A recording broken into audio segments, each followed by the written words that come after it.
नमस्ते विद्यार्थियों, मैं संतोष कुमार, ज्योग्राफी टीचर्स। मैं राम सजीवन इंटर कॉलेज के यूट्यूब चैनल पर आप सबका हार्दिक स्वागत एवं अभिनंदन करता हूं। और इस यूट्यूब चैनल को आप देखिए, यदि अच्छा लगे तो अन्य बच्चों के पास भेजिए, क्योंकि अन्य बच्चे भी इसका क्या करें, लाभ उठाएं।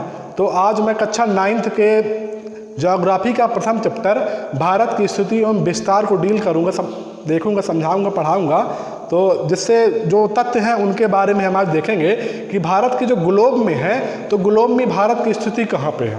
ठीक है, इस चीज़ को देखेंगे, कवर करेंगे कि भारत की अक्षांशीय स्थिति क्या है और भारत की देशांतरीय स्थिति क्या है।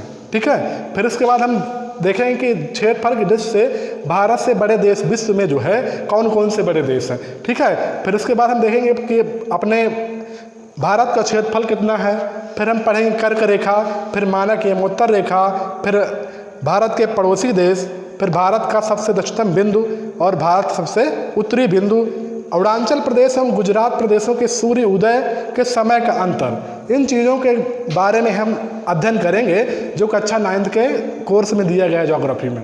ठीक है, तो हम चलिए जानते हैं अक्षांशीय स्थिति। तो भारत के अक्षांशीय स्थिति उत्तर से 8:04 लेकर 37:06 उत्तरी अक्षांश तक है। उत्तरी अक्षांश तक है। इसी प्रकार से देशांतरीय स्थिति हम देखें तो पूर्व में, कहाँ पे, पूर्व में 68:07 से लेकर 97:25 पूर्वी देशांतर, पूर्वी देशांतर है। मतलब यहाँ से यहाँ तक यदि आप देखें ग्लोब में तो भारत की स्थिति आपको ये मिल जाएगी। ठीक है, अब हम देखते हैं क्षेत्रफल की दृष्टि से भारत से बड़े देश, यानी विश्व के लेवल में कौन से देश जो हैं क्या भारत से बड़े हैं। तो भारत से विश्व लेवल में 6 देश बड़े हैं। ठीक है, यदि हम देखें सर्वप्रथम क्षेत्रफल की दृष्टि से तो रूस, कनाडा,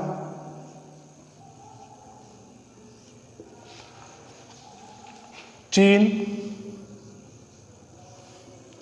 ब्राज़ील,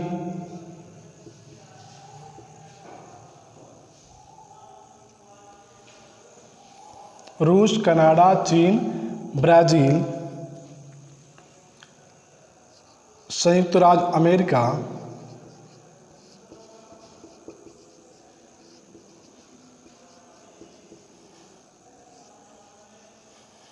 और ऑस्ट्रेलिया।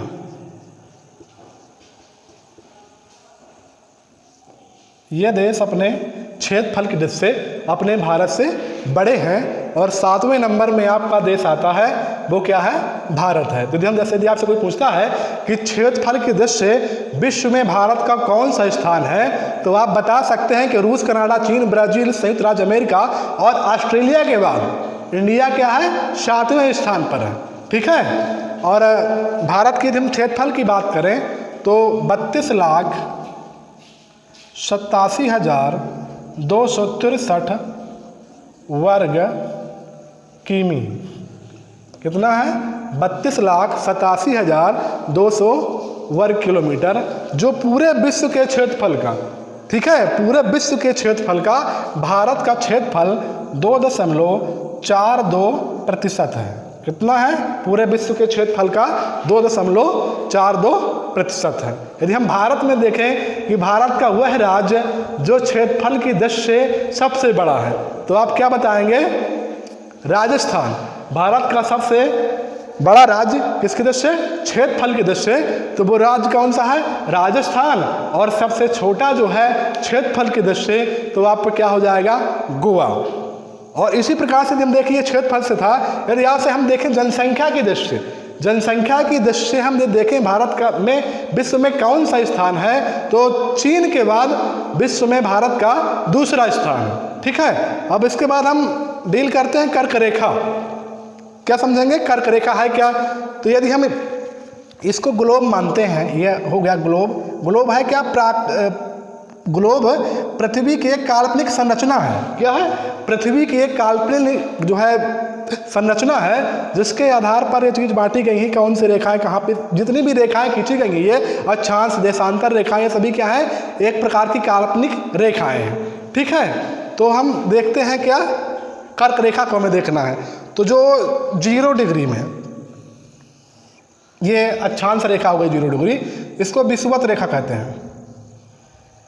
विषुवत रेखा, इक्वेटर भी इसे कहते हैं, भूमध्य रेखा भी इसे कहते हैं। ठीक है, और एक रेखा इधर 23.5 डिग्री पे है। कौन सी? 23.5 डिग्री पे, और इधर नीचे इसी प्रकार से एक 23.5 डिग्री पे है। तो ये आपकी विषुवत रेखा हो गई 0 डिग्री पर। और इसके आगे उत्तर में, यदि आपका उत्तरी ध्रुव हो गया और ये दक्षिणी ध्रुव हो गया। ठीक है, तो हम देखें तो उत्तर में 23.5 डिग्री अक्षांश रेखा को क्या कहा गया है? कर्क रेखा कहा गया है। उत्तर में 23.5 डिग्री अक्षांश रेखा को क्या कहा गया है? कर्क रेखा कहा गया है। ठीक उसी प्रकार से विषुवत रेखा के नीचे कहाँ पे? साउथ में, यानी कि दक्षिणी ध्रुव की तरफ 23.5 डिग्री में इसको मकर रेखा कहा गया है। क्या कहा गया है? मकर रेखा। और ये क्या? कर्क रेखा। तो कर्क रेखा क्या है? अपने भारत को 2 बराबर भागों में बांटती है, एक उत्तरी भाग और एक कौन सा? दक्षिणी भाग। ठीक है, तो कर्क रेखा भारत के 8 राज्यों से होकर जाती है। इंपॉर्टेंट क्वेश्चन है कि कर्क रेखा भारत से कितने राज्यों से होकर जाती है? तो कर्क रेखा भारत के 8 राज्यों से होकर के जाती है। ठीक है, तो हम देखेंगे वो राज्य कौन कौन से हैं। तो गुजरात, राजस्थान,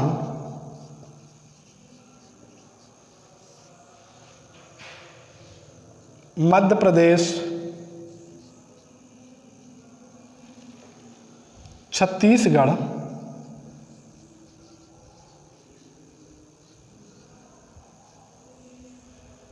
झारखंड,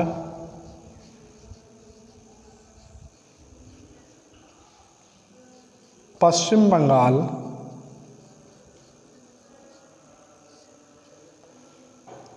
त्रिपुरा और मिजोरम। ये 8 राज्य हैं जहाँ से हो करके क्या जाती है? कर्क रेखा गुजरती है। ठीक है, अब हम देखते हैं मानक यमोत्तर रेखा या मानक समय रेखा, जिसे स्थानीय भारत का टाइम निश्चित किया जाता है, वो रेखा कौन सी है। ठीक है, तो 22.5 डिग्री देशांतर रेखा को 82.5 डिग्री, क्या 82.5 डिग्री देशांतर रेखा को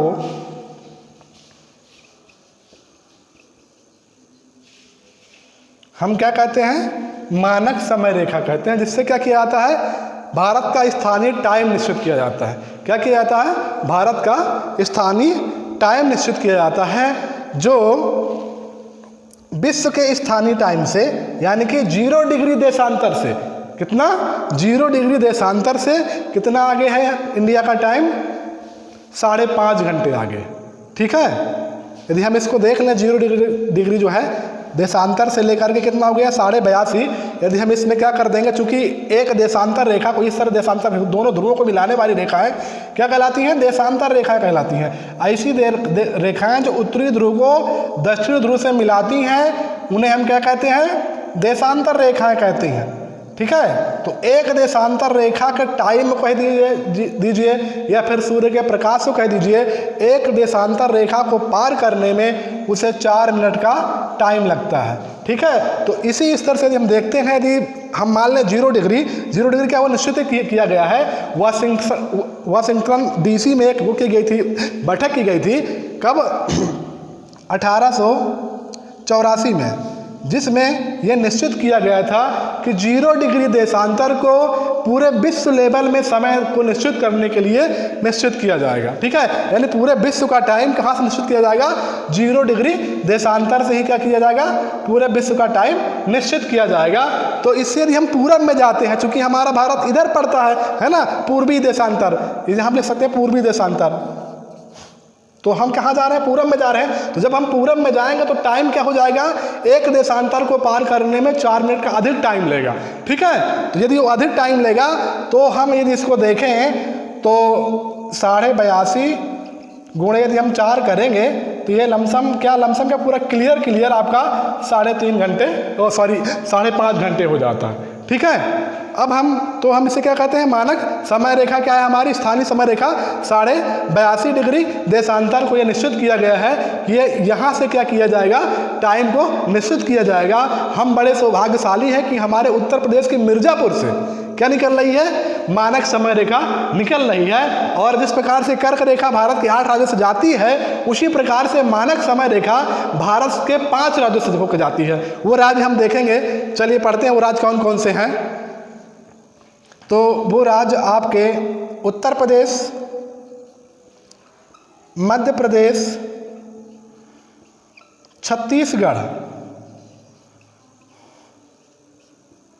उड़ीसा और आंध्र प्रदेश, ये राज्य हैं, ये 5 राज्य हैं जिनसे होकर के मानक समय रेखा जाती है। ठीक है, और एक बड़ा दिलचस्प क्वेश्चन है कि छत्तीसगढ़ एक ऐसा राज्य है जहां पर कर्क रेखा और मकर रेखा एक दूसरे को आपस में काटती है। ठीक, अब हम देखते हैं भारत के पड़ोसी देश कि भारत के कौन कौन से देश जो क्या हैं भारत के पड़ोसी देश हैं। जो कि आप लोग जानते हो कि अक्सर युद्ध कहाँ से होता है? पड़ोस में ही होता है। तो आपने सुना होगा कि भारत पाकिस्तान का युद्ध, भारत चीन का युद्ध, भारत बांग्लादेश का युद्ध। ठीक है, और तो इसी हिसाब से पहला तो आप देखें तो भारत के उत्तर में कहाँ पे भारत के पश्चिम में आपको क्या पड़ता है? जब हम देखें पड़ोसी देशों की बात करें तो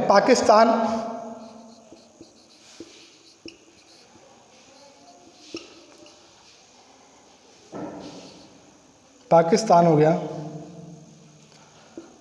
अफगानिस्तान,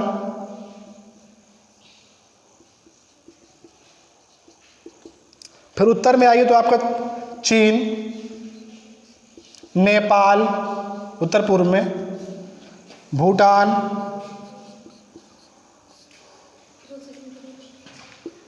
तिब्बत, बांग्लादेश,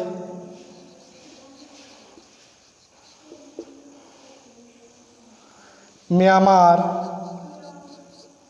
जिसे बर्मा का नाम बदल हो गया है, और द्वीपीय देश जैसे आपका क्या हुआ? श्रीलंका है ना, दक्षिण में श्रीलंका और मालदीव। ठीक है, तो श्रीलंका और मालदीव क्या है? ये भारत के पड़ोसी देश। ठीक है, अब हम जानते हैं भारत का सबसे दक्षिणतम बिंदु, यानी जो सबसे दक्षिणतम बिंदु कौन सा है भारत का? तो भारत का सबसे दक्षिणतम बिंदु इंदिरा पॉइंट। क्या है? इंदिरा पॉइंट।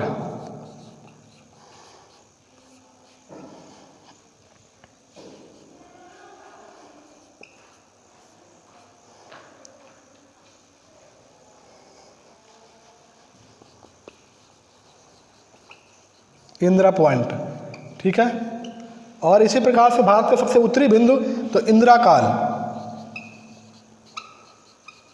इंदिरा काल को क्या कहते हैं? सबसे उत्तरी बिंदु कहते हैं। अब हम जानेंगे कि अरुणाचल प्रदेश और गुजरात प्रदेशों के सूर्य उदय का अंतर क्यों है। लगभग 2 घंटे का अंतर आ रहा है। तो इस अंतर को हम देखेंगे कि क्या हो जाता है। गुजरात में जब क्या हो जाते हैं, लोग 5 बजे उठ जाते हैं अपनी वहाँ पे कहाँ पे, अरुणाचल प्रदेश में जब लोग क्या करते हैं 5 बजे उठ जाते हैं, अपनी दिनचर्या स्टार्ट करते हैं, उस समय वहाँ पे क्या हो जाता है, सूर्य उदय हो जाता है। जबकि गुजरात जो भारत सबसे किसी पड़ता है, पश्चिम पड़ता है, वहाँ लोग क्या करते हैं 5 बजे सोते रहते हैं, क्योंकि वहाँ पे क्या रहता है, अंधेरा रहता है, उस समय सूर्य नहीं निकलता। इसके कारण क्या करते हैं वो लोग सोते रहते हैं। तो इसके बारे हम देखेंगे कि इसका अंतर क्या है। वो अंतर वही है जो मैंने आपको बताया था कि 0 डिग्री ये जो आपकी देशांतर रेखा है, ठीक है, 0 डिग्री देशांतर रेखा, तो इसके लिए जब इधर जाते हैं पूरब में, तो पूरब में जाने में एक देशांतर को पार करने में 4 मिनट का टाइम लगता है। तो इसी प्रकार से हम देखें भारत का सबसे पूर्वी देशांतरी विस्तार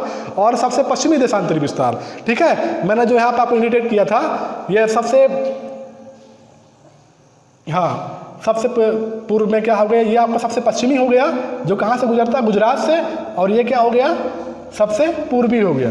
तो ये निकाल दिया, हम अंतर देखते हैं और अंतर देख करके क्या करें, 4 का गुणा कर देते हैं तो लगभग 117 मिनट आएगा, यानी कि लगभग 2 घंटे, ठीक है। चूँकि हम जानते हैं कि 60 मिनट बराबर 1 घंटा, तो 120 मिनट बराबर 2 घंटे, तो लगभग उसका टाइम क्या होगा, उसका टाइम 2 घंटे होगा। अब आज यहीं तक। यदि वीडियो आपको अच्छा लगे इसको देखिए। धन्यवाद।